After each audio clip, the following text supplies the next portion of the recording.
ନୟାଗଡ଼ ଜିଲ୍ଲାର ଅଗ୍ରଣୀ ସ୍ୱେଚ୍ଛାସେବୀ ସଂଗଠନ ଗଣିଆ ଉନ୍ନୟନ କମିଟି ସହଯୋଗରେ ଜିଲ୍ଲା କୃଷି ଅଧିକାରୀ ତଥା ପ୍ରକଳ୍ପ ନିର୍ଦ୍ଦେଶକ ଆତ୍ମା ସହାୟତାରେ ମିଲେଟ୍ ଟିଫିନ୍ ସେଣ୍ଟର ଓ ଜୈବିକ ଖତ ପ୍ରସ୍ତୁତି ଉପରେ ଦକ୍ଷତା ବୃଦ୍ଧି ତାଲିମ ଶୁକ୍ରବାର ଅନୁଷ୍ଠିତ ହୋଇଯାଇଛି।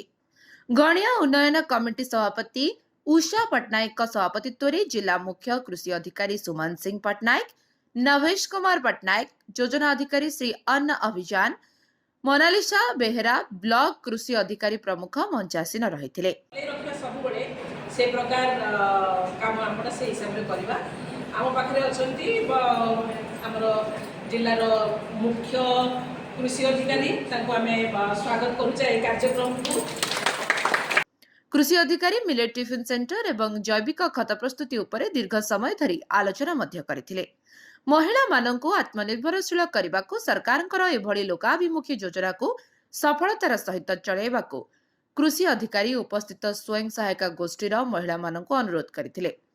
टिफिन सेंटर गुड़िको परिष्कार परिच्छन्न रखिबा सहित उत्तम व्यवहार प्रदर्शन करबा दरकार बोली अतिथि माने मत व्यक्त करथिले।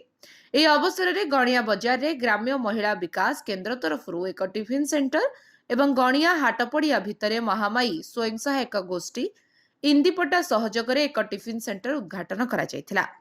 ए टिफिन सेंटर रे मांडियारु प्रस्तुत खाद्य प्रस्तुत करा जाई सुलभ मूल्य रे विक्रय करा जिवो बोली टिफिन सेंटर परिचालिका रंजुलता पंडा प्रकाश करथिले। ए अवसर रे उपस्थित जनसाधारण को मांडिया रे प्रस्तुत विभिन्न खाद्य सामग्री बंटन करा जायथिला। गणियारु सदाशिव पात्रଙ୍କ रिपोर्ट लिव लाइफ ओडिया।